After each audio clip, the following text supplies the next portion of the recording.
कि हो चुका आगाज रण का, अब युग बदलने की तैयारी है, जीत उसी की होगी, संघर्ष जिसका जारी है। इसी मोटिवेशनल लाइन के साथ में आपका होस्ट और दोस्त स्वागत चित्रांग अब पुनः आपके बीच हाजिर हूँ, जिसके अंदर हम जो 2013 के अंदर परीक्षा आयोजित की गई थी, या मैं कहूँ 2013 की परीक्षा थी जिसका आयोजन 2014 के अंदर किया गया था, उसका जो सामाजिक विज्ञान है उसके पेपर को हम एनालिसिस करेंगे। ठीक है, और वही हमारा पैटर्न रहने वाला है। उससे बनने वाले महत्वपूर्ण क्वेश्चंस को हम देखेंगे और साथ ही कितने टॉपिक से कितने क्वेश्चंस पूछे गए उनकी भी बात करते हुए हम आगे की ओर चलेंगे। ठीक है, तो चलिए एक बार अपने आप सभी का स्वागत है इस क्यूज के ऑनलाइन प्लेटफॉर्म पर, और इस कक्षा की हम शुरुआत करते हैं। चलिए हम क्वेश्चन की तरफ रुख करते हैं, और पहला क्वेश्चन हमसे क्या पूछ रहा है। देखिए पहला क्वेश्चन दिया गया है कि निम्न में से हड़प्पा संस्कृति का नवीनतम स्थल कौन सा है। हमें बताना है कि इनमें से हड़प्पा संस्कृति का जो नवीनतम स्थल है वो कौन सा है। मोहनजोदाड़ो है, धोलावीरा है, कालीबंगा है या रोपण है। देखिए हम मोहनजोदाड़ो की बात करते हैं तो ये आपके कहाँ पर है, पाकिस्तान के अंदर स्थित है। ठीक है, कालीबंगा आपके राजस्थान के अंदर है, और राजस्थान में भी याद रखना कि जो राजस्थान का जो कौन सा ज़िला है तो आपके हनुमानगढ़, कौन सा है, हनुमानगढ़ के अंदर है कौन सी, कालीबंगा।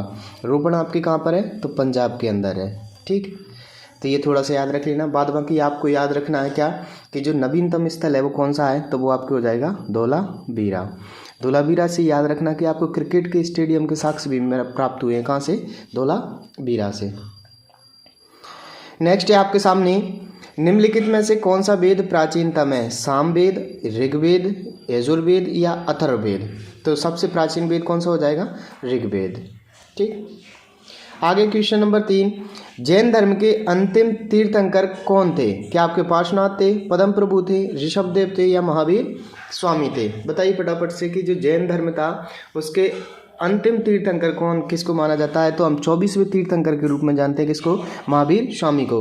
ऋषभदेव या आदिनाथ जी को हम प्रथम तीर्थंकर के नाम से भी जानते हैं। ठीक है, चलिए आगे, गौतम बुद्ध की शिक्षाओं का संकलन किस बौद्ध ग्रंथ में किया गया है। क्या आपके अभिधम पिटक में, विनय पिटक में, सुत्त पिटक में या मिलिंद पन्हु में। बताइए जो बौद्ध गौतम बुद्ध की शिक्षा थी उनका संकलन किस में किया गया है।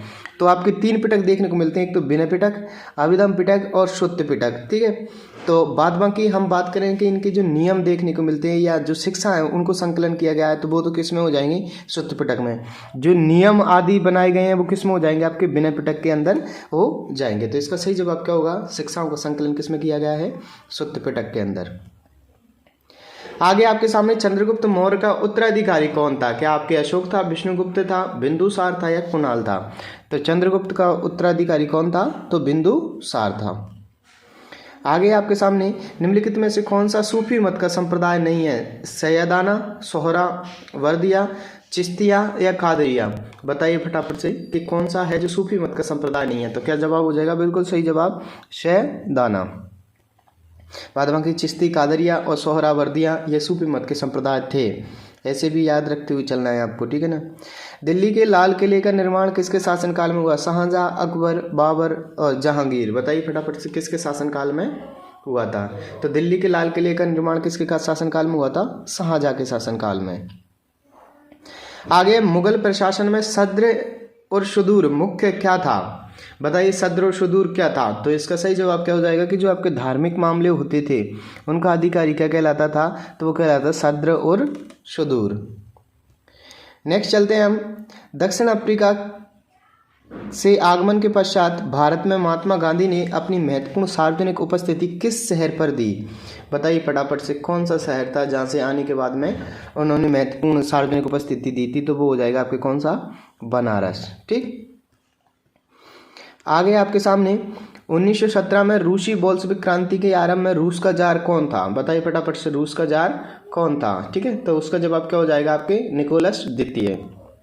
बोल्शेविक क्रांति के समय पूछा गया है ये हमसे आरंभ में। ठीक है, तो कौन था आपके, निकोलस द्वितीय। ठीक, आगे चलेंगे हम, राष्ट्रसंघ का सचिवालय कहाँ स्थित है। बताइए फटाफट से, राष्ट्रसंघ है जो उसका सचिवालय कहाँ स्थित है। तो सबको पता है कहाँ पर है, जिनेवा के अंदर। हमारा जो अंतर्राष्ट्रीय न्यायालय है उसका मुख्यालय कहाँ पर है, हेग के अंदर। ठीक है, हेग के अंदर, नीदरलैंड में। संयुक्त राष्ट्र संघ के चार्टर को अंतिम रूप से किस सम्मेलन में दिया गया था कि आपकी याल्टा, मॉस्को और सैन फ्रांसिस्को या डम्बरहट ऑक्स सम्मेलन, बताइए फटाफट किसमें दिया गया था? वो आपके कौन सा था? सैन फ्रांसिस्को सम्मेलन। आगे चलते हैं हम। भारतीय राष्ट्रीय कांग्रेस का प्रथम अधिवेशन था बम्बई में, कब प्रारंभ हुआ था? तो कब हुआ था आपके 28 दिसंबर 1885 को। ठीक है, हम थोड़ा सा फास्ट भी चलेंगे ताकि आपका ये समय कीमती है और जो कोई इम्पोर्टेंट लगेगा उस पर बात करते हुए आगे की ओर चलेंगे। ठीक है, आगे आपके सामने चारों आश्रमों का उल्लेख सर्वप्रथम किस उपनिषद में हुआ है? यानी उपनिषद में हुआ है, तो किस में हुआ है? आपके जावलो जो उपनिषद था जिसमें जवाली ऋषि की भी जानकारी मिलती है, उसके अंदर हुआ था। किसके? आपके चारों आश्रम का। चारों आश्रम सबको पता होगा, कल हमने पढ़े थे। कौन सा? सर्वप्रथम तो आपके ब्रह्मचर्य, दूसरा गृहस्थ, तीसरा वानप्रस्थ और चौथा संन्यास आश्रम। ठीक है, आगे आपके सामने गांधी से संबंधित निम्नलिखित घटनाओं का कालानुक्रम दीजिए। यानी कि हमें बताना है दांडी यात्रा, पूना समझौता पैक्ट, खेड़ा सत्याग्रह, असहयोग आंदोलन, इनको क्रम से जमाना है। तो देखिए, जब हम बात करते हैं सबसे पहले इनमें कौन सा किया गया था? 1917 खेड़ा सत्याग्रह किया गया था। ठीक है, फिर उसके बाद में आपके देखने को मिलता है कौन सा? तो वो मिलेगा असहयोग आंदोलन 1920 में। ठीक है, उसके बाद में आते हैं हम कौन सा? बिल्कुल दांडी यात्रा जो कि 1930 को निकाली जाती है। फिर आपके आता है पूना पैक्ट 1931 या 32 में गांधी जी की और अंबेडकर जी के मध्य होता है। ऑप्शन ए इसके सापेक्ष में सही जवाब हो जाएगा। ठीक, प्रयाग प्रशस्ति में समुद्रगुप्त ने कितने राज्यों यानी कि सीमावर्ती राज्यों का उल्लेख किया है? तो कितने को किया है उन्होंने? 5 जो सीमावर्ती राज्य हैं उनका उल्लेख किया है। ठीक, आगे केंद्रीय मुगल काल में केंद्रीय वित्त मंत्री को कहा जाता था, क्या कहा जाता था? बताइए फटाफट से आपके।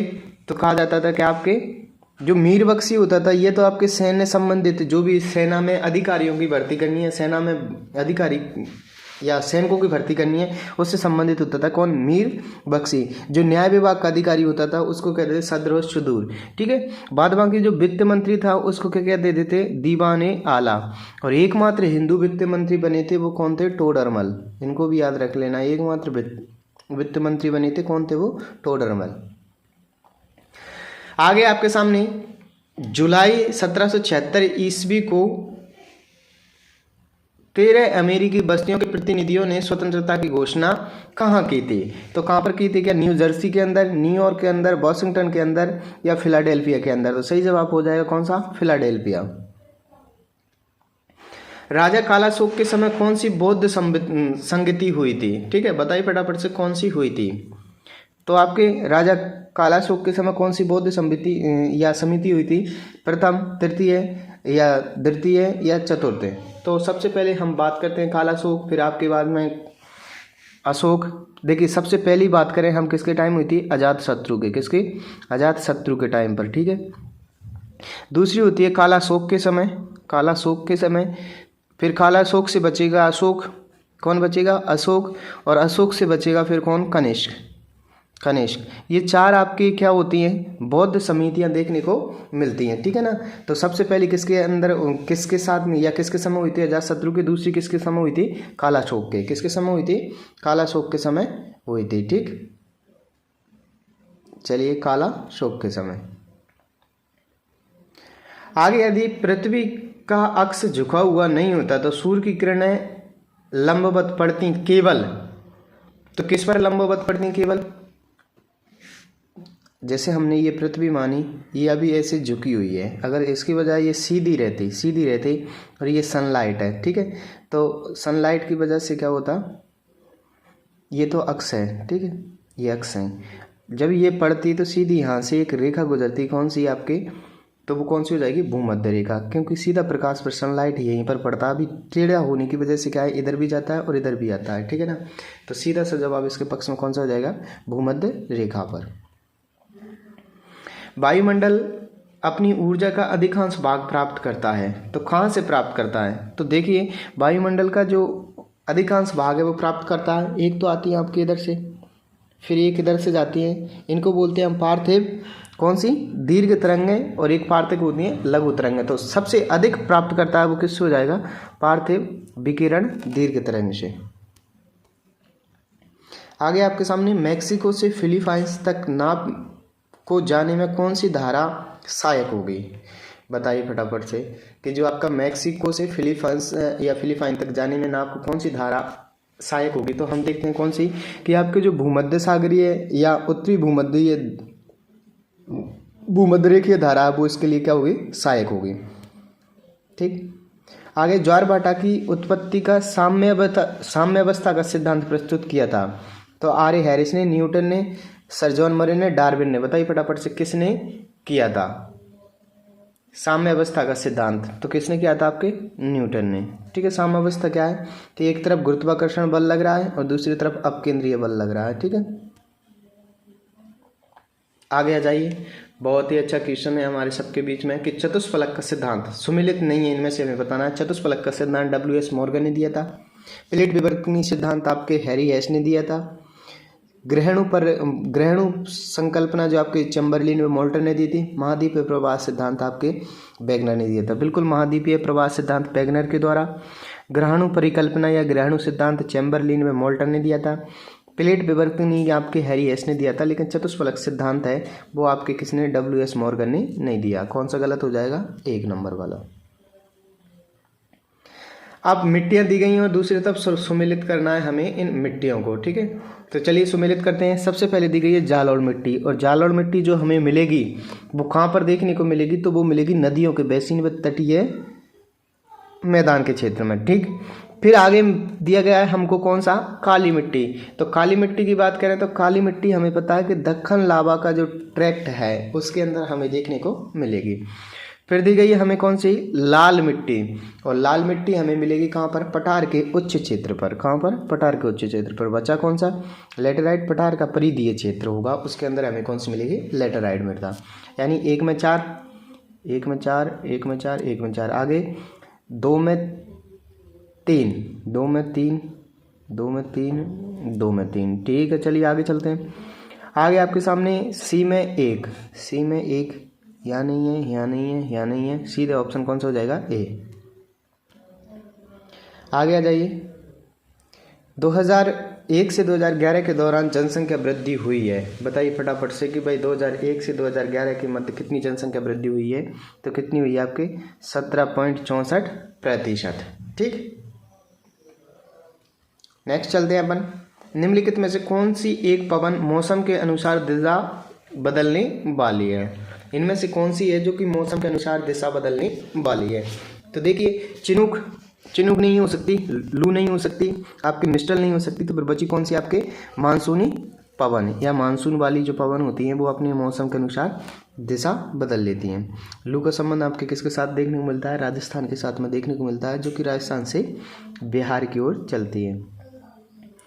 आगे आपके सामने वायुमंडल का सर्वाधिक भाग कौन से स्तर में पाया जाता है, परिवर्तन मंडल में, आयन मंडल में, ओजोन मंडल में या समताप मंडल में। ठीक है, बताइए फटाफट से किस में पाया जाता है, तो बिल्कुल कौन से में पाया जाता है, परिवर्तन मंडल के अंदर पाया जाता है। ठीक, आगे सबसे बड़ा परिवर्तन मंडल जानते हो ना, परिवर्तन मंडल किसे कहते हैं, परिवर्तन मंडल कहते हैं हम क्षोभ मंडल को। किसको, क्षोभ मंडल को।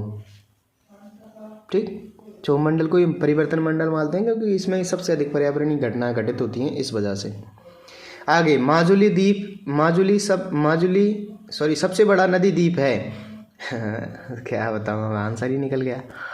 तो कौन सा हो जाएगा, माजुली द्वीप है।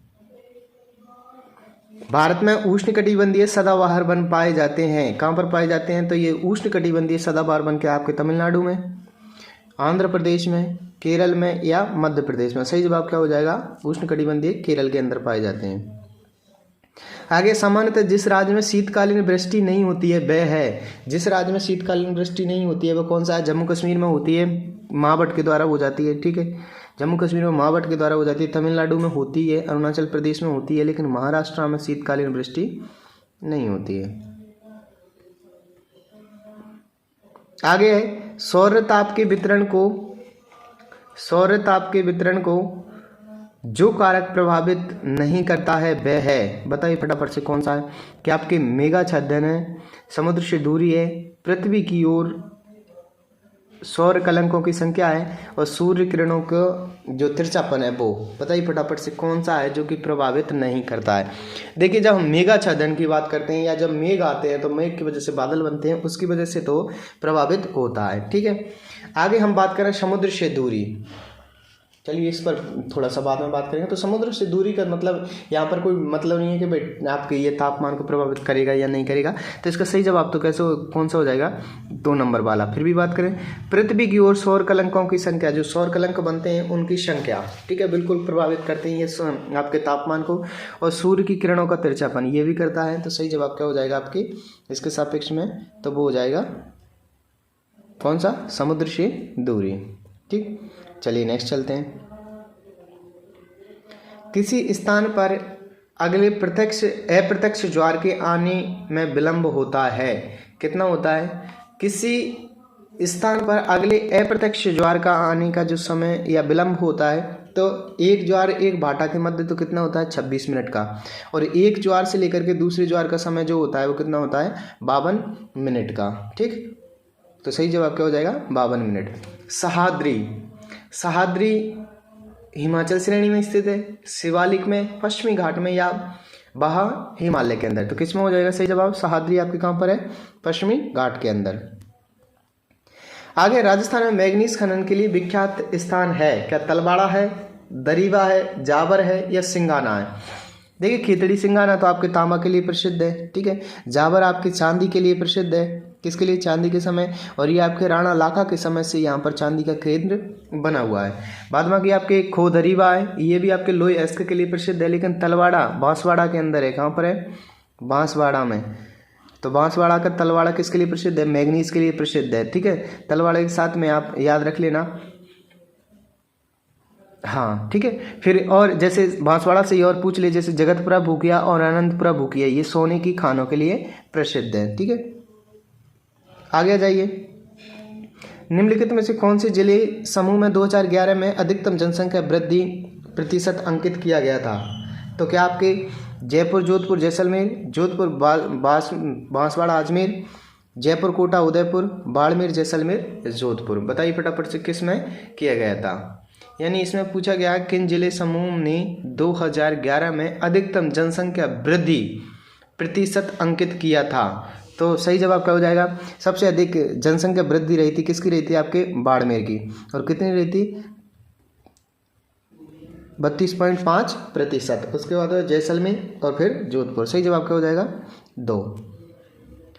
आगे अपने सामने क्वेश्चन नंबर 37, राजस्थान में कौन सा जिला कैल्साइट का उत्पादक नहीं है। कैल्साइट का उत्पादक कौन नहीं है, तो ठीक है आपके सिरोही, सीकर, पाली, अलवर। तो बिल्कुल सीकर के अंदर आपके कैल्साइट पाया जाता है, सिरोही में ही पाया जाता है, पाली में ही पाया जाता है, लेकिन अलवर के अंदर नहीं पाया जाता। सही जवाब क्या हो जाएगा अलवर। आगे सुमेलित करने के लिए दिया गया है हमें, एक तरफ तो दिए गए कारखाने और दूसरी तरफ उनके जिले। जैसे इंस्ट्रूमेंटल लिमिटेड कहाँ पर है, कोटा के अंदर, ठीक।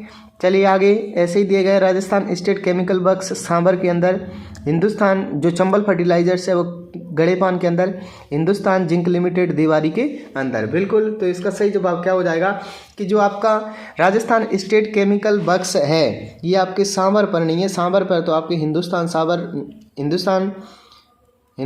साल्ट लिमिटेड और सांभर साल्ट लिमिटेड स्थित है, ठीक है। तो जो आपके जो है कौन सा, राजस्थान राज्य स्टेट केमिकल वर्क्स, जिसकी स्थापना 1964 के अंदर होती है, ठीक है, तो वो आपके सांभर के अंदर नहीं है। तो इसका सही जवाब क्या हो जाएगा, तो इसका सही जवाब हो जाएगा कौन सा 1964। ये आपके कहाँ पर है, नागौर के अंदर है।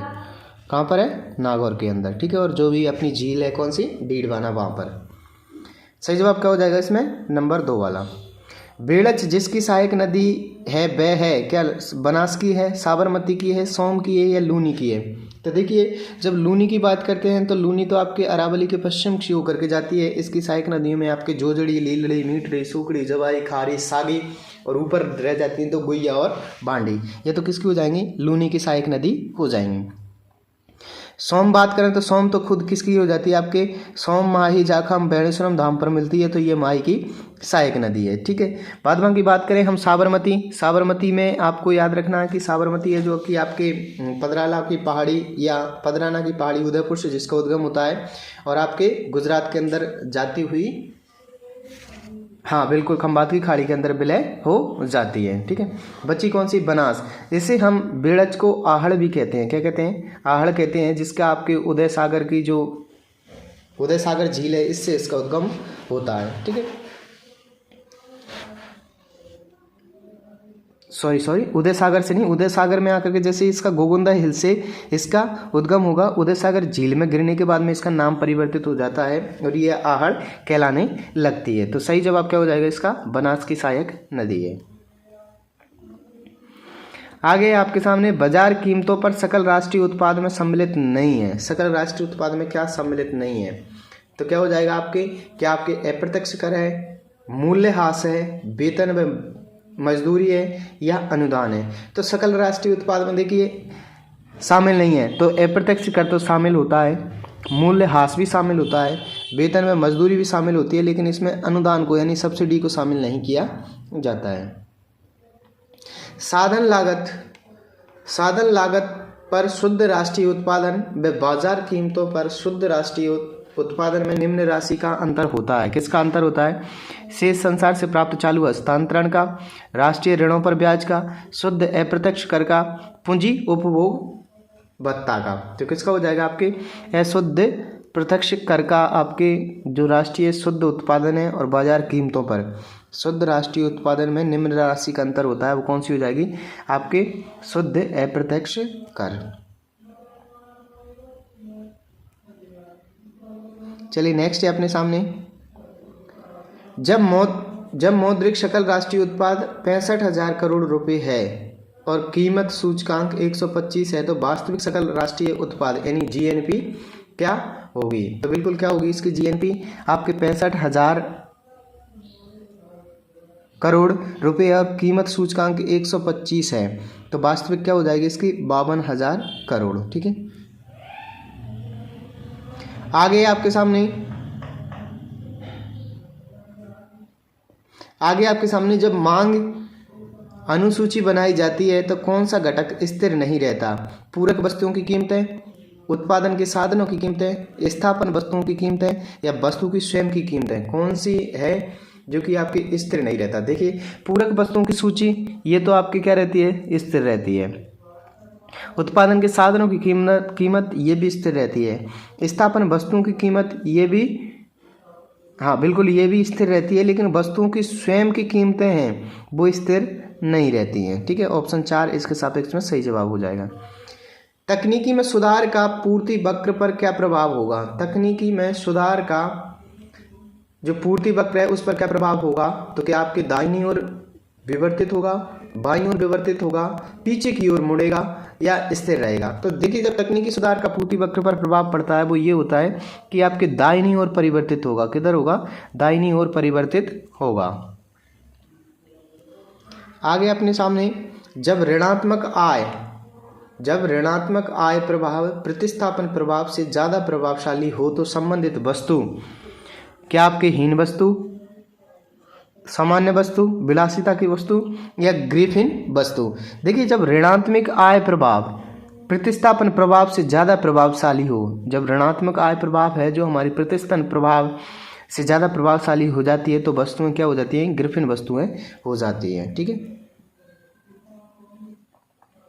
आगे आपके सामने निम्नलिखित में से कौन से केंद्रीय बैंक द्वारा प्रयुक्त साख की गुणात्मक नियंत्रण विधि कौन सी है, यानी साख की नियंत्रण जो विधि है कौन सी है, तो क्या आपकी बैंक दर और रेपो दर, ये तो आपकी क्या हो जाती है, बैंक के द्वारा जब रिजर्व बैंक के द्वारा इनको ऋण दिया जाता है या केंद्रीय बैंक के द्वारा ऋण दिया जाता है तो बैंक दर या रेपो रेट से वापस लेते हैं। खुले बाजार की क्रिया नहीं होती है, वैधानिक तरलता नहीं होती है।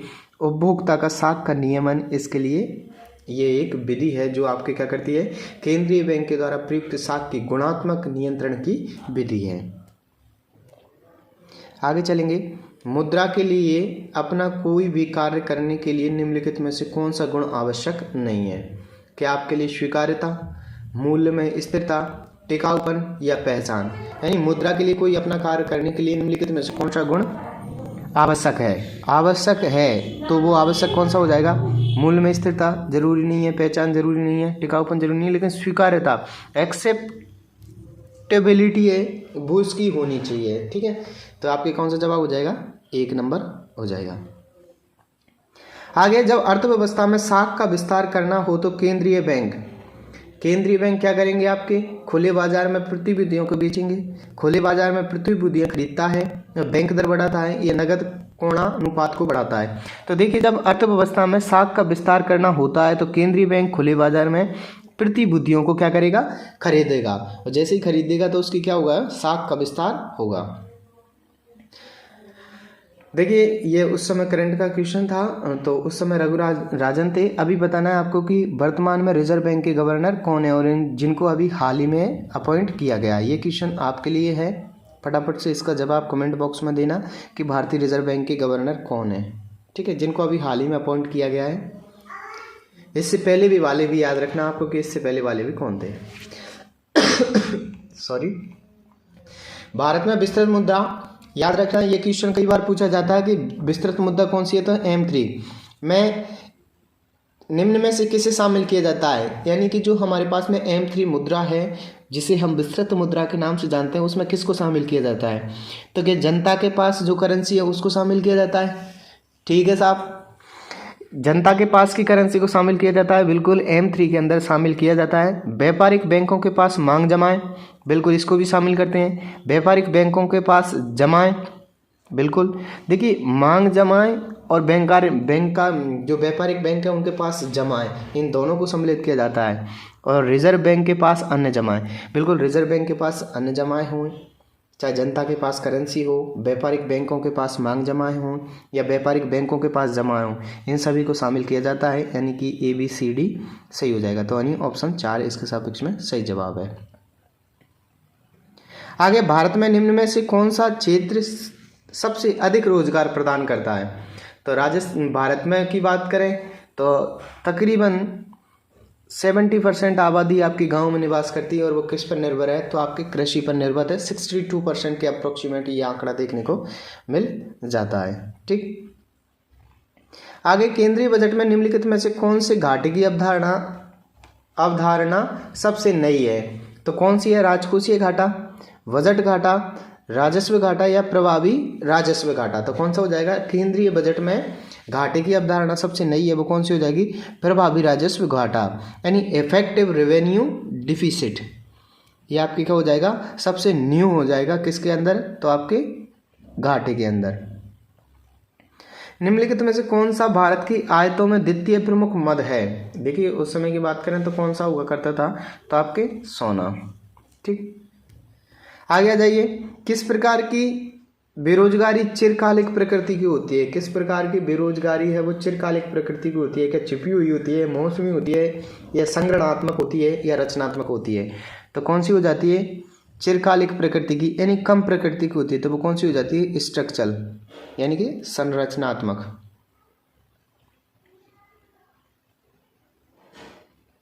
आगे आपके सामने, छिपी हुई बेरोजगारी की अवस्था में श्रम की सीमांत उत्पादकता होती है। तो क्या हो जाती है? सीमांत जो उत्पादकता होती है वो शून्य होती है, हमेशा क्या होती है? शून्य। आगे, वर्ष 2011-12 में भारत का कुल वाणिज्यिक विस्तार GDP के रूप में लगभग रहा था। इससे अभी कोई मतलब नहीं है लेना देना। अभी आपको 21-22 या 22-23 का याद रख के चलना है, ठीक है ना, इसके सापेक्ष में। ठीक, ये भी आप करंट से रिलेटेड कर लेना। निम्नलिखित में से कौन सा निकाय संविधान के अनुसार संसाधनों के केंद्र एवं राज्यों के वितरण के लिए जिम्मेदार है? बताइए फटाफट से कि ऐसा कौन सा निकाय है जो कि आपके संविधान है के अनुसार जो संसाधन है उनके वितरण के लिए जिम्मेदार है? क्या रिजर्व बैंक ऑफ इंडिया है, योजना आयोग है, वित्त आयोग है, या आपके राष्ट्रीय विकास परिषद है? तो बिल्कुल इसके लिए कौन सा हो जाएगा? आपके जो वित्त आयोग है उसका काम है कि भाई संसाधनों को आपको केंद्र और राज्यों के अंदर वितरण करना है। सही जवाब क्या हो जाएगा? 3। निम्नलिखित में से क्या राजनीति सिद्धांत के परंपरागत परिप्रेक्ष्य से संबंधित नहीं है? तो क्या है? मूल्य भारित उपागम, संस्थावाद, यूरोप केंद्रीयता या प्रत्यक्षवाद। तो देखिए निम्नांकित में से राजनीति सिद्धांत के परंपरागत परिप्रेक्ष्य से संबंधित नहीं है, तो क्या हो जाएगा प्रत्यक्षवाद। ठीक है, तो ये आपके ये संबंधित नहीं है, बाद बाकी मूल्य भारिता उपागम संबंधित है, संस्थावाद यानी संस्थावाद है वो भी संबंधित है, यूरोप केंद्रीयता ये भी संबंधित है। किसे राजनीति को मूल्यों के सत्यात्मक आवंटन के रूप में परिभाषित किया गया है? गार्डनर ने या डेविड सिस्टन ने, रॉबर्ट डालम ने या ग्राहम बालस ने? किसने किया है? तो इसका सही जवाब क्या हो जाएगा आपके? तो ये हो जाएगा किससे लेकर के? तो डेविड सिस्टन से। निम्न में से किसने शिकागो स्कूल का नेतृत्व किया था? तो शिकागो स्कूल का नेतृत्व करने वाले थे तो वो कौन थे आपके? Charles Mariam. कौन थे? Charles Mariam. चलिए नेक्स्ट चलते हैं। औचित्यपूर्ण शक्ति कहलाती है बल, सत्ता, प्रभाव, चातुर्य। तो यानी पावर जो कहलाता है वो औचित्यपूर्ण शक्ति कहलाती है। वो क्या कहलाती है? हमारी सत्ता। क्या कहलाएगी? ऑथोरिटी। आगे अपने सामने भारतीय संविधान की विशेषता एवं तत्संबंधी प्रावधान न्यायिक निर्वचन के त्रुटिपूर्ण युगम को पहचानिए। देखिए पहचानो फटाफट से। गणतंत्रवाद, क्या राष्ट्रपति का निर्वाचन होता है? लोकतंत्र, सार्वभौमिक वयस्क मताधिकार होता है। संघवाद, संसद की सर्वोच्चता होती है। या संविधान की कठोरता, मूल ढांचा सिद्धांत होता है। देखिए गणतंत्र की बात करते हैं तो कोई भी देश गणतंत्र तब होता है जब उसका जो प्रधान व्यक्ति है या जो चीफ प्रेसिडेंट है वो इलेक्टेड हो। ठीक है, क्या होना चाहिए? निर्वाचित होना चाहिए। ठीक है, सही है। लोकतंत्र वो होता है जिसमें सार्वभौमिक वयस्क मताधिकार हो के सभी को वोट देने का अधिकार प्राप्त हो, वो आपके लोकतंत्र कहलाता है। संविधान की कठोरता, मूल ढांचा सिद्धांत बिल्कुल सही है। लेकिन संघवाद, संसद की सर्वोच्चता नहीं होती है। संघवाद में संसद की सर्वोच्चता नहीं होती है। इसके सापेक्ष में जवाब 3 इसका जो त्रुटिपूर्ण युगम है वो हो जाएगा। भारत में साइबर अपराध परिगणित है। चलिए बताइए कौन सी सूची का विषय है? यानी कि हमसे पूछ रहा है संघ सूची का, समवर्ती सूची का, राज्य सूची का या अपशिष्ट विषय है। देखिए जब ये सूचियाँ बनाई गई थी तब ऐसा कोई अपराध था नहीं, साइबर अपराध। तो ऐसे अपराध जिनको बाद में बनाया जाएगा या जिन पर किसी भी सूची का अधिकार नहीं है वो कौन सी सूची में रहेंगे? आपके अपशिष्ट विषय के अंदर रहेंगे। ठीक है। मानव का दुर्व्यापार वर्णित है, यानी कि जो आपके मानव का दुर्व्यापार है वो किससे अधिकार के अंदर वर्णित है? क्या स्वतंत्रता के अधिकार के, समता के अधिकार के, शोषण के विरुद्ध अधिकार के या संवैधानिक उपचारों के अधिकार के द्वारा? देखिए जब हम बात करते हैं किसके? संवैधानिक उपचारों को, जिसके महात्मा गांधी ने भी कहा था, भीमराव अंबेडकर ने कहा था कि ये आपके संविधान की क्या है? मूल आत्मा है। तो इन्होंने आपके जो आर्टिकल 2032 है उसको माना था। शोषण के विरुद्ध की जब हम बात करते हैं तो 23 और 24 में देखते हैं तो 23 के अंदर रहता है कि आपके क्या है? मानव दुर्व्यापार, यानी कि मानव का जो दुर्व्यापार है वो किया जाना वर्जित है। ठीक है। साथ ही आपके 24 के अंदर देखने को मिलता है बाल श्रम। क्या मिलता है? बाल श्रम। ठीक है। यहाँ पर यानी कि जो 14 वर्ष से छोटे वर्ष के या 14 वर्ष से कम उम्र के बच्चे हैं उनको भारी कारखानों के अंदर आप काम पर नहीं लगा सकते। जबकि 23 हमसे क्या कहता है कि आपका जो बलात् श्रम है और मानव दुर्व्यापार है इसको पूर्णतः वर्जित करता है। तो ये किस अधिकार के अंदर आएगा? शोषण के अधिकार के अंदर आएगा। ठीक है। हम जब स्वतंत्रता के अधिकार की बात करते हैं तो इसके लिए हम देखते हैं आर्टिकल 19, जिसके अंदर आपको 6 प्रकार की स्वतंत्रताएं प्राप्त है।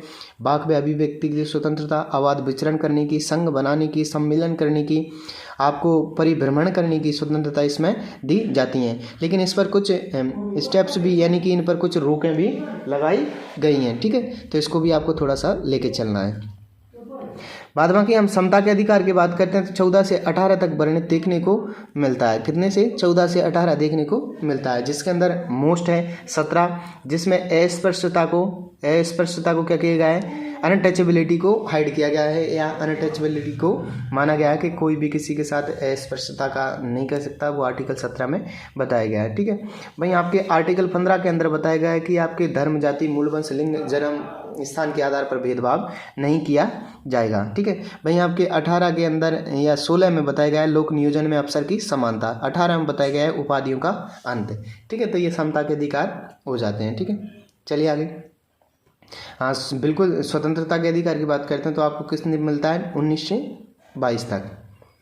आ जाइए, संविधान के किस भाग में राज्य नीति निर्देशक तत्वों का उल्लेख है? क्या आपके भाग 3 में है? तो इसमें देखने को मिलेंगे मौलिक अधिकार। कौन से मौलिक अधिकार? Fundamental rights. ठीक है, आगे भाग 4 में, भाग 8 में या भाग 6 में? बताइए फटाफट से किस में नीति निर्देशक तत्वों का उल्लेख देखने को मिलता है? तो हम बात करते हैं कौन सी नीति निर्देशकों की जब बात करते हैं तो 36 से 51 तक, 36 से 51 तक हमें नीति निर्देशक तत्व देखने को मिलते हैं। और भाग पूछे तो कौन सा हो जाएगा? भाग हो जाएगा आपके 4। ठीक है, तो ये भी थोड़ा सा आपको याद रखना है, भाग 4 के अंदर देखने को मिलता है 36 से 51 तक। और ये आपके क्या है, इनकी आपके मतलब राज्य को निर्णय या राज्य को आदेश दिया गया है कि आप इनको यथाशीघ्र अपनाने का कार्य करोगे, और राज्य अपनी कैपेबिलिटी के अनुसार या योग्यता अनुसार इनको अपनाते रहते हैं। आगे आपके सामने मूल कर्तव्यों में हमारी संस्कृति को बताया गया है कि सामरिक, समरस, लोकप्रिय या पंथ निरपेक्ष। तो क्या बताया गया? हमारी संस्कृति को बताया गया है सामसिक। कौन सी बताया गया है? सामसिक बताया गया है हमारी संस्कृति को। किसके अंदर? तो आपके मूल कर्तव्यों के अंदर।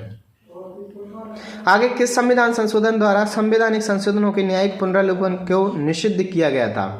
बताइए, क्या आपके 24वां था, 42वां था, 25वां था या 43वां संविधान संशोधन? तो सबसे जो मिनी कॉन्स्टिट्यूशन के नाम से जाना जाता है संविधान में, वो कौन सा था? 42वां संविधान संशोधन था। और इसके द्वारा संवैधानिक संशोधनों को जो न्यायिक पुनरावलोकन को क्या किया गया था? निषिद्ध किया गया था। ठीक है, तो जवाब कौन सा हो जाएगा? 3। भारत सरकार में कौन प्रथम विधिक अधिकारी माना जाता है? भारत का राष्ट्रपति, भारत का मुख्य न्यायमूर्ति, या महाधिवक्ता या महान्यायवादी? देखिए, जब हम बात करते हैं कि भारत सरकार में कौन प्रथम विधिक अधिकारी माना जाता है, तो वो कौन होता है आपके? वो जाता है कौन सा? Attorney general. जबकि जो राज्य का प्रथम विधिक अधिकारी होता है वो कौन होता है? Advocate general. राज्य में तो कौन होगा? Advocate general. और राज्य के लिए जो आर्टिकल है वो कौन सा हो जाता है? 165। जबकि हम बात करते हैं भारत सरकार का, तो कौन सा हो जाएगा? अटॉर्नी जनरल, यानी कि या महान्यायवादी। आगे जाइए, निर्विरोध रूप से निर्वाचित भारत के राष्ट्रपति हैं राजेंद्र प्रसाद, बीबी गिरी, एस राधाकृष्णन, एन संजीव रेड्डी। तो कौन थे आपके निर्विरोध रूप से सुने गए थे? तो वो कौन थे आपके? नीलम संजीव रेड्डी। ठीक है, कौन थे? नीलम संजीव रेड्डी। जबकि आपको बीबी गिरी से याद रखना है कि सेकंड वरीयता से जीतने वाले आपके जो एकमात्र राष्ट्रपति थे वो कौन थे आपके? बीबी गिरी। ठीक है, चलिए नेक्स्ट चलते हैं। आगे अपने सामने प्रत्यक्ष जनतंत्र की क्रियान्विति होती है। देखिए, पिछली बार भी या पिछले पेपर के अंदर भी हमने देखा था प्रत्यक्ष जनतंत्र की क्रियान्विति होती है ग्राम सभा से, पंचायत समिति से, ग्राम पंचायत से या जिला परिषद से। तो बिल्कुल सीधा सा जवाब इसके पक्ष में कौन सा जाएगा? तो बिल्कुल जब हम प्रत्यक्ष की बात करते हैं तो किसके साथ में? ग्राम सभा के साथ में।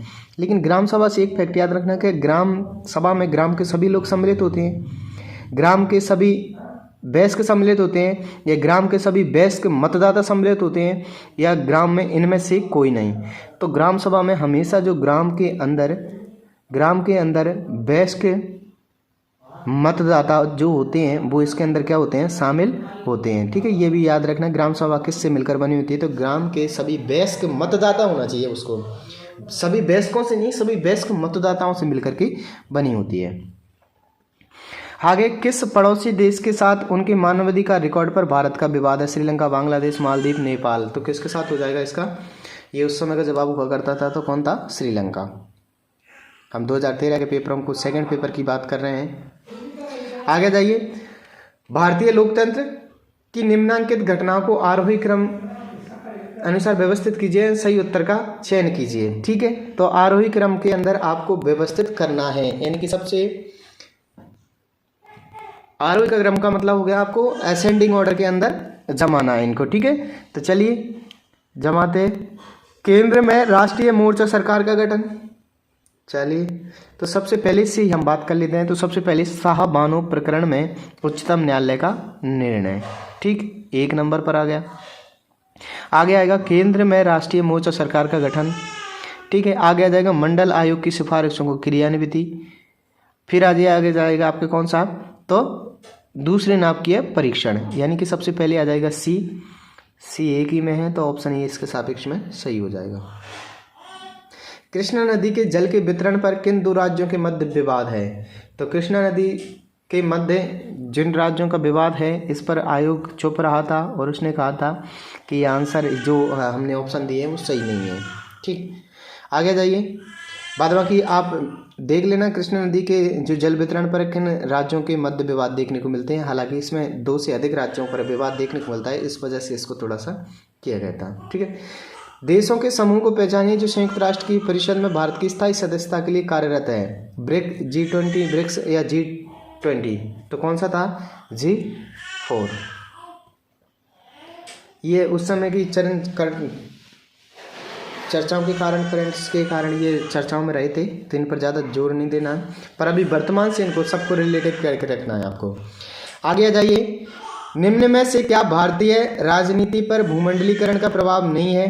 क्या नए सामाजिक आंदोलन है, पहचान की राजनीति है, विकास विमर्श है, यह विचारात्मक एकजुटता है? तो क्या हो जाएगा कि भूमंडलीकरण का प्रभाव नहीं है। तो देखिए, नए सामाजिक आंदोलन, पहचान की राजनीति और विकास विमर्श, ये तो भूमंडलीकरण का प्रभाव है, लेकिन विचारधारात्मक एकजुटता ये आपके भूमंडलीकरण का प्रभाव नहीं है। आगे आपके सामने राष्ट्रीय महिला आयोग का गठन कब हुआ था? तो इसका गठन हुआ था आपके 1992 के अंदर, ठीक है, 1992 में।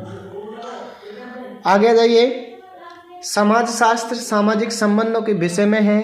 संबंधों के इस जाल को हम समाज कहते हैं, यह परिभाषा दी थी। तो ये परिभाषा किसने दी थी? मैकाइवर एवं पेज ने कहा था कि समाजशास्त्र सामाजिक संबंधों के विषय में है और संबंधों के इस जाल को हम क्या कहते हैं?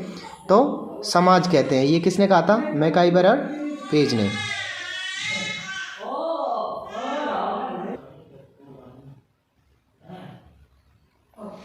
आगे, इनमें से एक प्राथमिक समूह का उदाहरण नहीं है। तो कौन सा इनमें से प्राथमिक समूह का उदाहरण नहीं है? क्या परिवार है, पड़ोस है, राजनीतिक दल है, कीड़ा समूह है? तो देखिए, परिवार प्राथमिक समूह का उदाहरण है, पड़ोस भी प्राथमिक समूह का उदाहरण है, कीड़ा समूह यानी कि जो प्ले ग्रुप होते हैं आपके, ये भी आपके किसका है? प्राथमिक समूह का उदाहरण है। लेकिन पॉलिटिकल पार्टी, राजनीतिक दल हैं, वो प्राथमिक समूह का उदाहरण नहीं है। आगे, जब एक वर्ग पूर्णतः वंशानुक्रमण पर आधारित होता है तो कहलाता है वर्ण, जाति, समूह या इनमें से कोई नहीं। तो देखिए, जब एक वंश पूर्णतः वंशानुक्रमण पर आधारित होता है तो ये एक प्रकार से क्या बन जाती है? उनकी जाति बन जाती है, ठीक है। आगे, निम्नलिखित में से कौन सा कारक राष्ट्रीय एकीकरण में बाधा नहीं है? क्या आपके जातिवाद है, नगरीकरण है, क्षेत्रवाद है या संप्रदायवाद है? देखिए, जातिवाद से भी राष्ट्रीय एकीकरण में बाधा उत्पन्न होती है, क्षेत्रवाद से होती है और संप्रदायवाद से भी होती है, लेकिन नगरीकरण से इसमें एकीकरण में कोई बाधा नहीं होती है। आगे आपके सामने history of caste in India पुस्तक लिखी थी। तो हिस्ट्री ऑफ कास्ट इन पुस्तक जो लिखी थी वो किसने लिखी थी? आपकी एस.वी. केतकर ने। किसने? एस.वी. केतकर ने। आगे, वर्ग के निर्धारण का आधार है। तो क्या है? आयु, लिंग, प्रजाति, व्यवसाय। तो देखिए, वर्ग निर्धारण करने का जो काम है वो किसका है? व्यवसाय का। जो जिस व्यवसाय को करता है उसी के अनुसार उसका वर्ग निर्धारण कर दिया जाता है।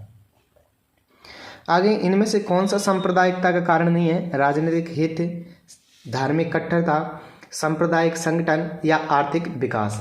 फटाफट से बताओ इसका संबंध किसके साथ में कि सांप्रदायिकता का कारण नहीं है। तो देखिए, राजनीतिक हित तो सांप्रदायिक का कारण बन सकता है, सांप्रदायिक संगठन भी होते हैं, धार्मिक कट्टरता भी होती है, लेकिन आर्थिक विकास आपके सांप्रदायिकता का कारण नहीं है।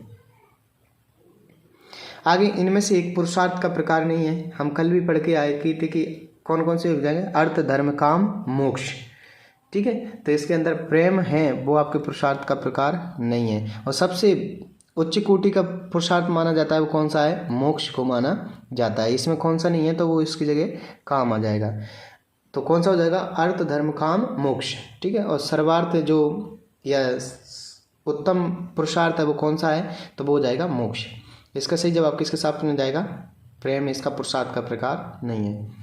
व्यक्तियों का संग्रह जो कि एक दूसरे के साथ सामाजिक संबंध स्थापित करते हैं कहलाता है। तो एक दूसरे के साथ जब सामाजिक संबंध स्थापित करते हैं तो ये कहलाता है कि आपके सामाजिक समूह। ठीक, आगे जाइए। जाति एक बंद वर्ग है, ये कथन किसका है। अच्छा, फेमस कोटेशन है, एक जाति एक वर्ग बंद है, और ये कहा था आपके DN मजूमदार ने। Okay, option A is correct. हाँ बताइए, ये है तुम्हारे काम की चीज़। तो प्रेम विवाह का परंपरागत नाम क्या है, बताओ फटाफट से। गंधर्व विवाह था, ब्रह्म विवाह था, देव विवाह था, या प्रजापत्य विवाह था। बताओ फटाफट से। जो प्रेम विवाह था उसका क्या नाम था, तो क्या नाम था इसका, प्राचीन या परंपरागत नाम था गंधर्व विवाह। ब्रह्म विवाह तो वो था जिसके अंदर आप दहेज वगैरह या उपहार वगैरह भेंट करके उसको भेजते थे, वो कौन सा हो जाता था, ब्रह्म विवाह हो जाता था। जबकि जो प्रेम विवाह था उसका परंपरागत नाम कौन सा था, गंधर्व विवाह। Marriage and family in India पुस्तक के लेखक कौन है, तो कौन हो जाएगा इसके, जो KM कपाड़िया थे वो marriage and family in India पुस्तक के लेखक हो जाते हैं। कौन, KM कपाड़िया। एड्स के सर्वप्रथम अबाधित रोगी कहाँ पाए गए थे। एड्स के जो सर्वप्रथम अबाधित रोगी कहाँ पाए गए थे, तो इसका सही जवाब कौन सा हो जाएगा, USA के अंदर पाए गए थे। ठीक, USA के अंदर पाए गए थे। आगे है द हिंदू मैरिज एक्ट किस साल में लागू किया गया था, बताओ फटाफट से। द हिंदू मैरिज एक्ट किस साल में लागू हुआ था, तो आपके क्या 58 में, 68 में, 45 में या 55 में, तो सही जवाब 55 में हुआ था। कार्ल मार्क्स ने वर्ग निर्माण जिस आधार पर स्वीकार किया वह है क्या, धार्मिक, सांस्कृतिक, सामाजिक या आर्थिक। तो कार्ल मार्क्स ने जिसको आधार बनाया था वह कौन सा था, आपके आर्थिक आधार। कौन सा हो जाएगा, आर्थिक आधार पर किया था। ठीक, आगे सोशल चेंज नामक पुस्तक किसने लिखी थी, तो क्या आपके RM मैकाइवर ने, K डेविस ने, विल्बर्ट ए मूर ने, HM जॉनसन ने, किसने लिखी थी, तो सही जवाब हो जाएगा उसने कि विल्बर्ट ई मूर के द्वारा लिखी गई थी आपकी कौन सी, सोशल चेंज पुस्तक। ठीक, भाई भतीजावाद, पक्षपात, सत्ता शक्ति का दुरुपयोग किसका, सभी किसका उदाहरण है, क्या आपके भ्रष्टाचार का है, संघर्ष का है, अज्ञानता का है, या सामाजिक पूर्ण एकता का है। किसका हो जाएगा सही जवाब इसका, तो ये हो जाएगा आपके भ्रष्टाचार का। ठीक, आगे है the protest ethics and the spirit of capitalism पुस्तक के लेखक कौन है, तो इस पुस्तक के लेखक कौन थे, तो आपके मैक्स वेबर। कौन थे, मैक्स वेबर। ठीक, आगे जाइए नेक्स्ट। समाज शास्त्र का जो शब्द है उसका सबसे पहले उपयोग किसने किया था, तो किसने किया था भाई साहब, जो कॉम्ट महोदय थे। कॉम्ट महोदय के द्वारा समाजशास्त्र शब्द का प्रथम बार उल्लेख या उपयोग किया जाता है। किसने कहा कि प्रशासन एक नैतिक क्रिया है और प्रशासक एक नैतिक अभिकर्ता है। यानी जो प्रशासन है वो तो कैसा है, नैतिक क्रिया है, और जबकि जो प्रशासक है, जो वहाँ पर प्रशासक है वो कैसा है, नैतिक अभिकर्ता है। ठीक है, तो ये कथन किसका है, तो ये कथन किसका देखने को मिलता है हमें, ऑर्डवे टीड का। ठीक है, ऑप्शन ए सही जवाब हो जाएगा, ऑर्डवे टीड।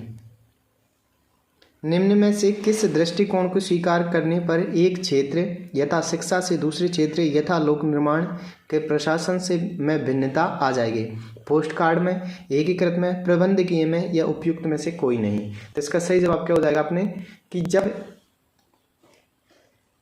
किस दृष्टिकोण को स्वीकार करने पर एक क्षेत्र से दूसरे क्षेत्र के प्रशासन पर भिन्नता आ जाएगी, तो किसका, तो एकीकृत प्रभाव के कारण।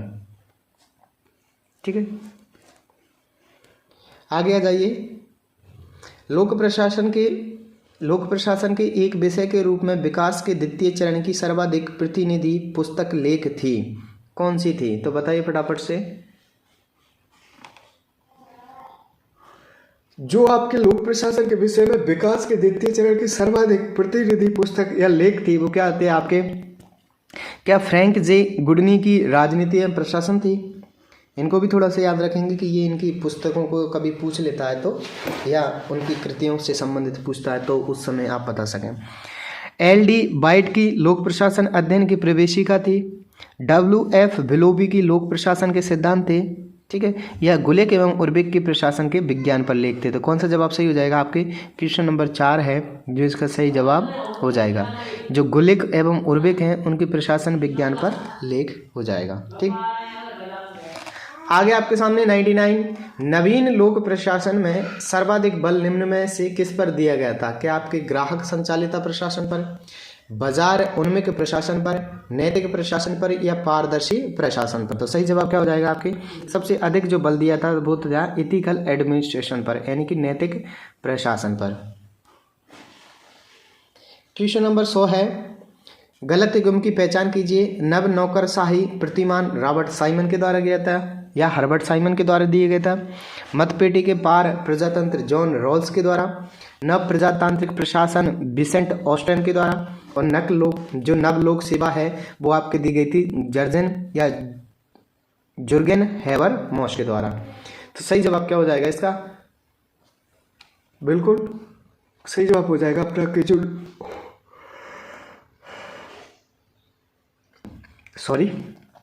तो कौन सा हो जाएगा? नवलोक सेवा आपके जुर्गेन हैबरमॉस ने दी थी, ठीक है। तो इसके सापेक्ष में 4 नंबर आपकी गलत युग्म की पहचान करनी थी। और गलत युग्म कौन सा है? क्वेश्चन नंबर का 100 का ऑप्शन 4। निम्नलिखित में से कौन संगठनिक ढांचे को निर्मित करने में सार्वभौमिक यानी कि एक सर्वश्रेष्ठ तरीका स्वरूप प्रदर्शित करता है? नौकरशाही सिद्धांत, वैज्ञानिक प्रबंधन सिद्धांत, शास्त्रीय सिद्धांत, या उपयुक्त सभी? बताइए फटाफट से कौन सा करता है। तो जब हम संगठनिक ढांचे को निर्मित करने में या सार्वभौमिक रूप प्रदर्शित करने की बात करते हैं तो बिल्कुल नौकरशाही सिद्धांत करता है, वैज्ञानिक प्रबंधन सिद्धांत करता है, शास्त्रीय सिद्धांत करता है। सही जवाब क्या हो जाएगा इसका? ऑप्शन 4 हो जाएगा, ठीक है। तो ये आपको थोड़ा सा याद रख के चलना है। आगे आपके सामने है क्वेश्चन नंबर 102, निम्न में से कौन नौकरशाही संगठन प्रारूप की विशेषता नहीं है? तो देखिए कौन सी इनमें से विशेषता नहीं है? तो तार्किकता विशेषता होती है, नियम उन्मुखता विशेषता होती है, निर्व्यक्तिता ये भी विशेषता होती है, लेकिन राजनीतिक आदर्शों के प्रति प्रतिबद्धता ये विशेषता नहीं होती है। सही जवाब कौन सा हो जाएगा? क्वेश्चन नंबर 102 का 4।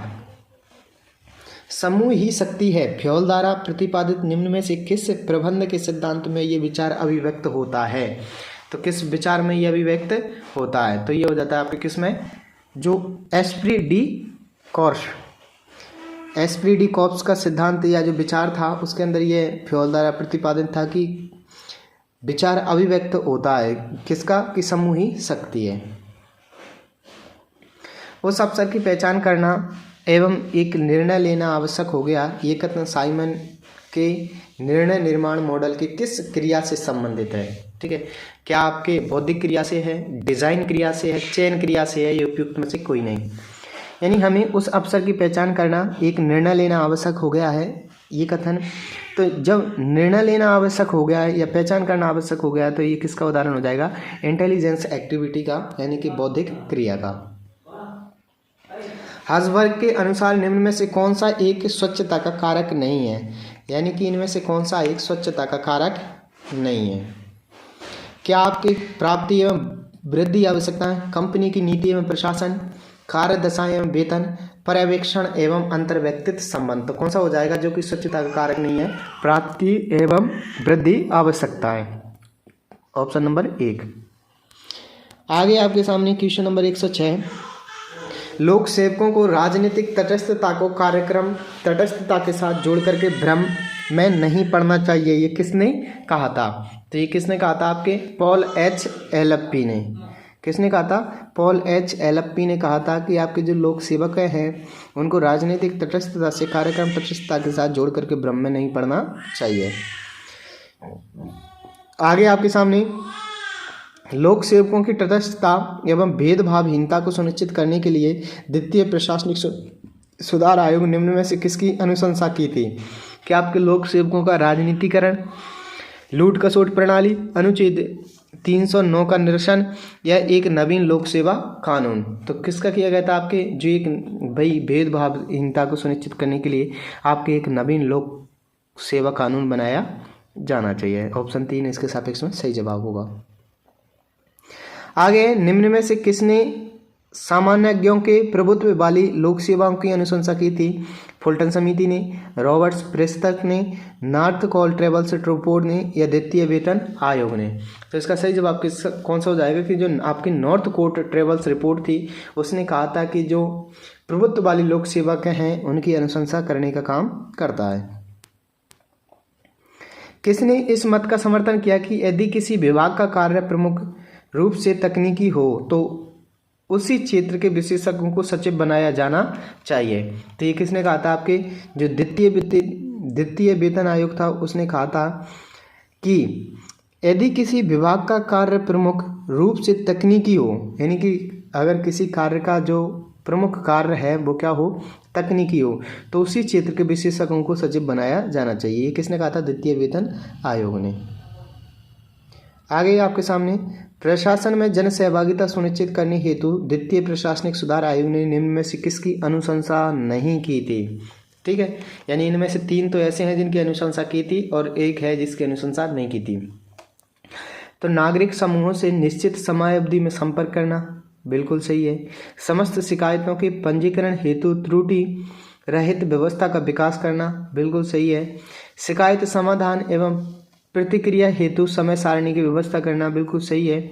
समस्त सरकारी विभागों के लिए सामाजिक अक्षर को बाध्यकारी बनाना, बिल्कुल इसकी अनुशंसा ये आपके सेकंड जो प्रशासनिक सुधार आयोग था उसके द्वारा नहीं की गई। आगे, प्रशासन में जन सहभागिता को स्थापित करने का निम्न में से कौन सा उपाय नहीं है? ठीक है, बताइए फटाफट से इनमें से कौन सा उपाय है जो कि आपकी जन सहभागिता को स्थापित करने के लिए जरूरी। हाँ, प्रशासन में जन सहभागिता को स्थापित करने का निम्न में से कौन सा उपाय नहीं है? सूचना का अधिकार, इससे आपके प्रशासन के प्रति जिम्मेदारियां या प्रशासन के प्रति आपका रुझान बढ़ेगा। सामाजिक अक्षेक्षण यानी कि सोशल ऑडिट होना चाहिए, बिल्कुल। लोक नीति में परिवर्तन हेतु जनमत संग्रह भी होना चाहिए। लेकिन सार्वभौमिक जो वयस्क मताधिकार है उससे प्रशासन की जो जन सहभागिता है उसका उपाय नहीं है। भारतीय संसद में लोकपाल एवं लोकायुक्त विधेयक सर्वप्रथम कब प्रस्तुत किया गया था? बताइए फटाफट से कब प्रस्तुत किया गया था? तो ये किया गया था कब? 9 मई 1968 में। आगे, निम्न में से कौन सा कथन असत्य है? अब असत्य का चयन करना है। लोकायुक्त कानून पारित करने वाला प्रथम राज्य ओडिशा था, बिल्कुल। लोकायुक्त कानून करने वाला प्रथम राज्य आपके कौन सा था? ओडिशा था। प्राय सभी राज्यों में लोकायुक्त का कार्यकाल 5 वर्ष या 65 वर्ष सेवानिवृत्ति जो भी पहले हो, बिल्कुल। आगे, लोकायुक्त को केवल दीवानी मामलों की शक्तियां प्राप्त होती हैं, बिल्कुल सही है। सभी राज्यों में मंत्रियों को लोकायुक्त के क्षेत्राधिकार से बाहर रखा गया है, बिल्कुल ऐसा नहीं है सभी राज्यों में कि भाई इसको सभी मंत्रियों को इसके क्षेत्राधिकार से बाहर रखा गया हो। ऑप्शन 4 इसके सापेक्ष में असत्य हो जाएगा। राजस्थान में लोकायुक्त की नियुक्ति के दौरान राज्यपाल निम्न में से किससे परामर्श नहीं करता? यानी कि लोकपाल की जब नियुक्ति की जाती है तो इसमें से किससे परामर्श नहीं करता? तो क्या आपके राज्य विधानसभा में प्रतिपक्ष का नेता इससे तो करता है भाई साहब, राज्य के मुख्यमंत्री से भी करता है, उच्च न्यायालय के मुख्य न्यायाधीश से भी करता है, लेकिन भारत के राष्ट्रपति से इस संबंध में कोई भी बात नहीं होती है। तो राजस्थान में लोकायुक्त की नियुक्ति के दौरान राज्यपाल आपके एक तो मुख्यमंत्री होगा, मुख्यमंत्री के साथ में याद रखना कि जो नेता प्रतिपक्ष है वो भी प्रतिपक्ष को सम्मिलित करता है, साथ ही आपके जो हाई कोर्ट के मुख्य न्यायाधीश है उनसे भी इस संबंध में परामर्श करता है। ठीक, तो जवाब क्या हो जाएगा? भारत का राष्ट्रपति इसमें परामर्श करने की आवश्यकता नहीं है। आगे आ जाइए, वैदिक साहित्य में ऋत का अर्थ है। अच्छा, ऋत का अर्थ बताइए फटाफट से, वैदिक साहित्य में क्या हुआ करता था? क्या यज्ञ आदि की कर्मकांड था, या आपके आत्मा की अमरता था, या शाश्वत नैतिक ब्रह्मांडीय व्यवस्था था, या बहुदेव बात था? तो वैदिक साहित्य में जब हम देखते हैं ऋत का अर्थ निकलता है तो वो ये होता है कि शाश्वत नैतिक ब्राह्मणीय व्यवस्था। ठीक है, तो ऑप्शन 3। क्वेश्चन नंबर 116, उपनिषद शब्द का अर्थ है वेद विहित कर्तव्यों की सूची, आध्यात्मिक साहित्य में गुरु के समीप निष्ठापूर्वक बैठना, या अनुभववातीय विषयक विवेचन। तो इसका सही जवाब क्या हो जाएगा कि उपनिषद यानी कि उप यानी कि पास में, निषद यानी कि गुरु के, तो गुरु के पास में बैठना। ठीक, आगे सुकरात के अनुसार निम्नलिखित में से क्या असत्य है? सुकरात के अनुसार निम्नलिखित में से क्या असत्य है? ज्ञान ही सद्गुण है, बिल्कुल सही बात है। सद्गुण अप्राप्त है, ये थोड़ा सा ठीक नहीं लग रहा, फिर भी देखते हैं। सद्गुण सार रूप में एक है, बिल्कुल। सद्गुण शिक्षणीय है, बिल्कुल सही है। तो सद्गुण अप्राय है, ये आपके सुकरात के अनुसार असत्य है। निको मैकेनियन एथिक्स के रचयिता हैं, इसके रचयिता कौन थे? तो क्या हो जाएगा आपके सही जवाब? अरस्तु। ठीक है, कौन सा जवाब हो जाएगा? अरस्तु। आगे चलते हैं। प्लेटो द्वारा समर्थित नहीं है, क्या चरित्र की उत्कृष्टता है, वर्ग विहीन समाज है, न्याय है, या औपचारिक शिक्षा है? तो प्लेटो के अनुसार कौन सा जवाब हो जाएगा इसमें?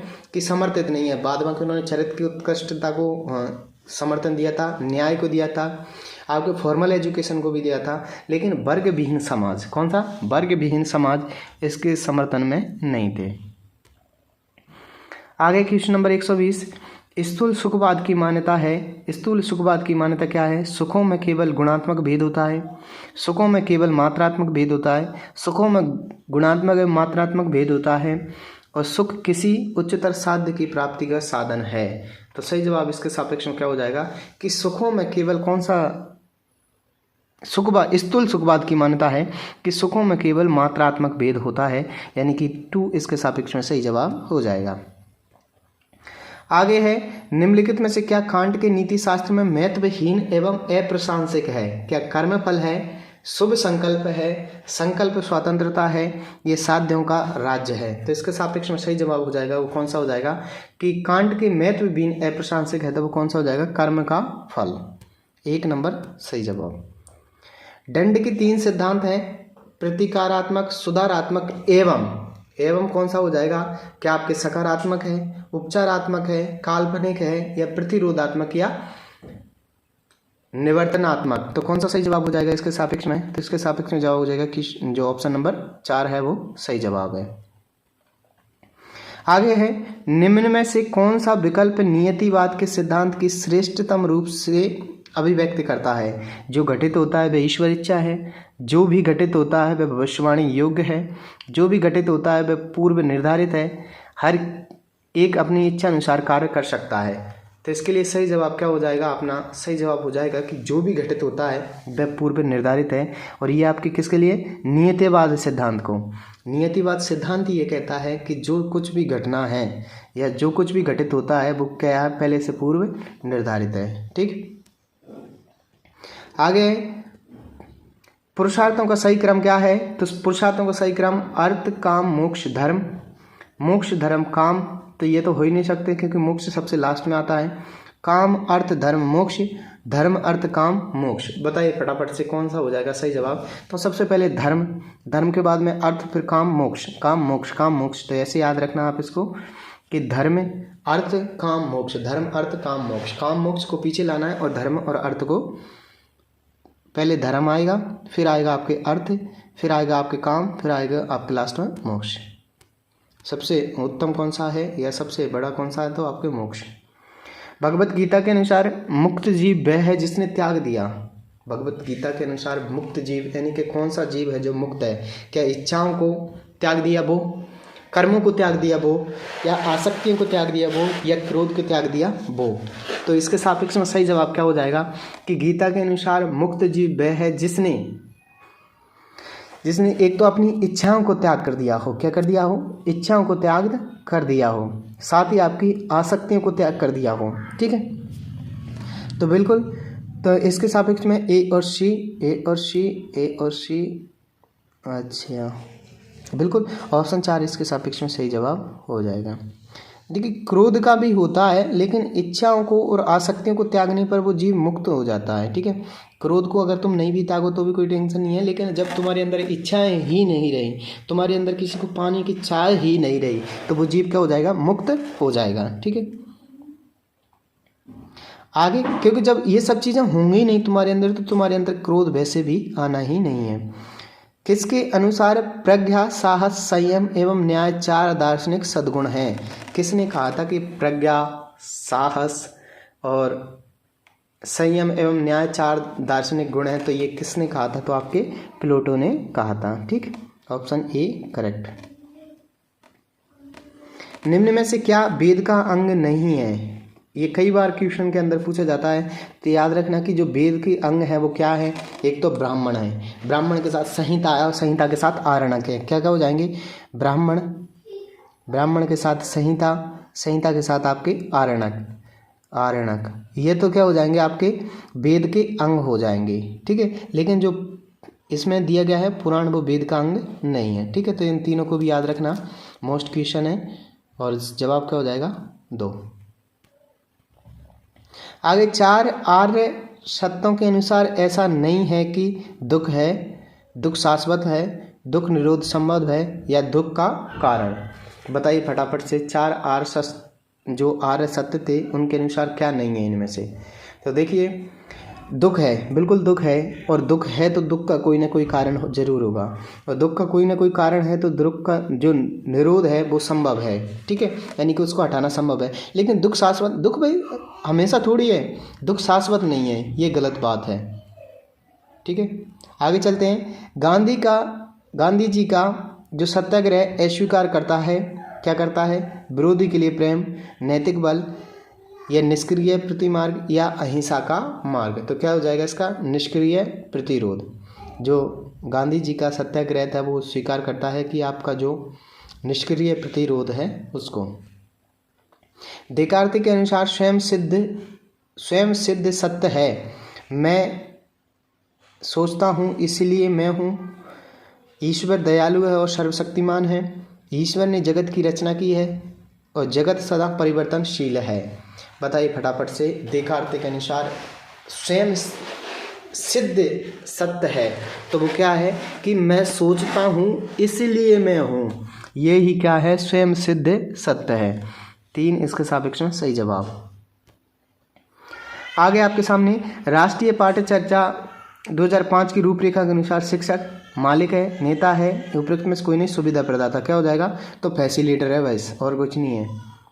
निम्नलिखित में से सभी सामाजिक अध्ययन की पाठ्यचर्या निम्नलिखित के सिद्धांत हैं सिवाय उपयोगिता का सिद्धांत, लचीलेपन का सिद्धांत, क्रिया का सिद्धांत या रूढ़िवादिता। तो बिल्कुल इसके सापेक्ष में सही जवाब किसके सापेक्ष में जाएगा? तो वो जाएगा कि भाई सामाजिक अध्ययन के जो पाठ्यचर्या निर्माण के सिद्धांत हैं, देख उपयोगिता के प्रिंसिपल ऑफ यूटिलिटी, यानी कि उपयोगिता का सिद्धांत तो होता है बिल्कुल, उसके अंदर लचीलेपन का सिद्धांत होना भी जरूरी है और क्रिया का सिद्धांत भी होना जरूरी है, और बाद बाकी आपके जो रूढ़िवादी है ये इसके लिए जरूरी नहीं है, यानी कि ऑप्शन 4 सही जवाब। ब्लूम के वर्गीकरण के अनुसार निम्न में से कौन से संज्ञानात्मक पक्ष से संबंधित हैं?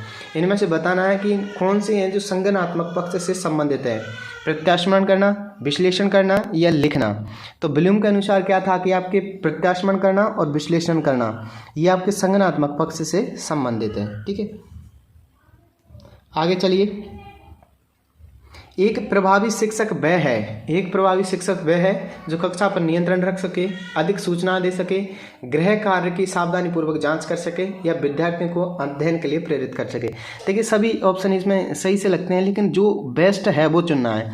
तो एक अगर तुम शिक्षक हो, प्रभावी शिक्षक हो, तो तुम्हारे लिए जरूरी क्या है कि विद्यार्थियों को अध्ययन के लिए प्रेरित कर सकें। ठीक, ऑप्शन 4 सही हो जाएगा।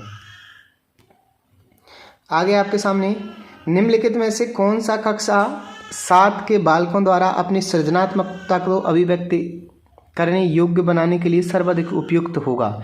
समाचार पत्र पढ़ना, स्क्रैप बुक तैयार करना, चार्टर तैयार करना या सिक्के संग्रहण करना। तो सही जवाब क्या हो जाएगा आपके? तो सही जवाब इसमें से कोई सा नहीं होगा, क्योंकि बोर्ड ने इसको आपके बोनस दिया था। ठीक है, आगे आपके सामाजिक अध्ययन, इनके बीच के संबंधों का अध्ययन है। मानव व पृथ्वी का अच्छा 2 मानव एवं पृथ्वी, अच्छा ऊपर मैन एंड मैन है। मानव एवं मानव का, मानव एवं पृथ्वी का, मानव एवं सभ्यताओं का या उपरोक्त सभी का। तो जवाब क्या हो जाएगा कि जो सामाजिक अध्ययन है वो किसका अध्ययन है, तो बिल्कुल मानव का मानव से अध्ययन बताता है, मानव का पृथ्वी से अध्ययन बनाता है और मानव का संस्थाओं से, यानी कि उपरोक्त सभी इसके सापेक्ष में सही जवाब हो जाएगा ऑप्शन 4 करेक्ट। आगे आपके सामने निम्न में से कौन सा सामाजिक विज्ञान शिक्षण का वह अभ्यास अभ्यर्थियों को सुविधा, ऐतिहासिक घटना अथवा सामाजिक घटना के समीक्षात्मक विश्लेषण की अनुमति देता है। तो क्या हो जाएगा, वो आपकी क्षेत्र यात्रा है, व्याख्यान है, प्रायोजना या भूमिका निर्वहन है। सही जवाब क्या हो जाएगा, व्याख्यान ऑप्शन 2। आगे निम्न में से कौन सी विधि या विधियां विद्यार्थी केंद्रित हैं, भूमिका निर्वहन विधि, सूझ मस्तिष्क विचार, समस्या समाधान या सहयोगशील अधिगम। बताइए फटाफट से कौन सा हो जाएगा इसके सपक्ष में जो कि आपके विद्यार्थी केंद्रित हैं। देखिए भूमिका निर्वहन में जब भूमिका निर्वहन दी जाएगी तो स्टूडेंट उसमें सक्रिय रहेगा, यानी कि विद्यार्थी केंद्रित है। समस्या समाधान में स्वयं समस्या का समाधान खोजेगा, यानी विद्यार्थी केंद्रित है। सूझ या मस्तिष्क विचार में बिल्कुल है। सहयोगशील अधिगम में वो भी एक्टिवेट रहेगा, यानी कि ये सभी के सभी क्या हो जाएंगे कि विद्यार्थी केंद्रित हैं। कभी पूछ ले विद्यार्थी केंद्रित विधियाँ कौन कौन सी हैं, भूमिका निर्वहन विधि, समस्या समाधान विधि, सूझ या मस्तिष्क विचार विधि और सहयोगशील अधिगम विधि। ठीक है। मूल्यांकन में शामिल है मापन, मूल्य निरूपण, अमापन या उपरोक्त सभी। बताइए फटाफट से क्या हो जाएगा। तो मूल्यांकन में आपके मापन सम्मिलित होता है, मूल्य निर्णय होता है और नॉन मेजरमेंट भी शामिल होता है, यानी कि ऑल ऑफ द अबव। ये सभी के सभी मूल्यांकन में शामिल होते हैं। कौन सा, मापन, measurement, value judgement, non measurement और आपके ये सभी किस में शामिल हो जाएंगे, तो मूल्यांकन में शामिल हो जाएंगे। आगे अधिगम होता है विद्यालय में, विद्यालय के बाहर, दोनों जगह, विद्यालय में एवं बाहर, केवल कक्षा में। तो देखिए जब हम अधिगम की बात करते हैं तो अधिगम आपका कहीं भी हो सकता है, कैसे भी हो सकता है। ये विद्यालय के अंदर भी हो सकता है, विद्यालय के बाहर भी हो सकता है। अधिगम का मतलब ही क्या होता है, लर्निंग। लर्निंग यानी कि सीखना। आप कहीं से भी कैसे भी कुछ भी सीख सकते हैं। ठीक है। आगे सतत एवं व्यापक मूल्यांकन की शुरुआत में मूल्यांकन व्यवस्था को बालक के संपूर्ण व्यक्तित्व को अधिक प्रदर्शित करने वाला बनाया, बहुत अधिक विवरण को सम्मिलित करते हुए जटिल बनाया, अस्पष्ट बनाया क्योंकि विद्यार्थी के निश्चित रैंक को नहीं जाना जा सकता, केवल शैक्षणिक क्षेत्रों में निष्पादन एवं विश्लेषण के लिए व्यापक बनाया गया था। ठीक है। तो इस संबंध में भी आपके बोर्ड खामोश रहा था, यानी बोनस था। सामाजिक अध्ययन शिक्षण में प्रायोजना विधि का प्रयोग है स्व अध्ययन के लिए, सामाजिक वातावरण को सीखने के लिए, गतिविधियों के विश्लेषण के लिए या उपरोक्त सभी के लिए। देखिए सामाजिक अध्ययन शिक्षण है उसमें प्रायोजना विधि प्रयोग की जाती है आपके स्वयं सीख सकें, यानी कि सेल्फ स्टडी के लिए। फिर आपके लर्निंग ऑफ सोशल एनवायरनमेंट, सामाजिक वातावरण को सीखने के लिए। फिर एनालिसिस एक्टिविटीज़ यानी कि गतिविधियों को विश्लेषण के लिए। तो इसके सापेक्ष में सही जवाब क्या हो जाएगा आपके ऑप्शन 4। आगे सामाजिक अध्ययन में के शिक्षक को विषय वस्तु के साथ साथ ज्ञान होना चाहिए। तो शिक्षण उद्देश्यों का ज्ञान होना चाहिए, शिक्षण विधियों का, शिक्षा तकनीकी का या उपरोक्त सभी का। तो देखिए अगर आप सामाजिक विज्ञान के शिक्षण है तो आपके शिक्षण के उद्देश्य के मैं पढ़ाने जा रहा हूँ उसके उद्देश्य क्या है, मुझे क्या पढ़ाना है क्या नहीं पढ़ाना, इसके उद्देश्यों का ज्ञान होना चाहिए। शिक्षण तकनीक यानी टेक्निक ऑफ टीचिंग, तुम किस तरीके से पढ़ाने वाले हो उनको। जैसे तुम्हें कोई पृथ्वी के संबंधित अक्षांश देशांतर को समझाना तो ग्लोब वगैरह को यूज़ करें। शिक्षण विधियाँ, तुम्हें टीचिंग मेथड आनी चाहिए कि कौन सी विधि से मैं इनको पढ़ाऊँ जो इनको सरल और आसानी तरीके से समझ में आ जाए। तो इसके सापेक्ष में जवाब क्या हो जाएगा 4। आगे किस प्रकार के प्रश्न सामाजिक अध्ययन के विद्यार्थियों को आलोचनात्मक चिंतन का विकास नहीं करेंगे। बंद प्रश्न, खुले प्रश्न, अपसारी प्रश्न या खोजपूर्ण प्रश्न। बताइए फटाफट से कौन से हैं। तो देखिए आलोचनात्मक चिंतन का मतलब होता है क्रिटिकल थिंकिंग, यानी कि ऐसी सोच जो कि उसे एक नई ऊर्जा, नई एक उमंग या नई खोज के लिए प्रेरित करे। तो अपसारी चिंतन डाइवर्जेंट क्वेश्चन होता है, वो बिल्कुल आपके आलोचनात्मक चिंतन का विकास करेगा। खोजपूर्ण प्रश्न भी करेगा, खुले प्रश्न भी करेंगे, लेकिन बंद प्रश्न इसमें सहायक नहीं होगा। Option A correct. आगे है निम्नलिखित में से किस विधि या विधियों में शिक्षक की भूमिका ज्ञान एवं सूचना प्रदाता की अपेक्षा ज्ञान अर्जन को सुगम बनाने वाली होती है। बताइए फटाफट से कौन सी है जिसकी होती है।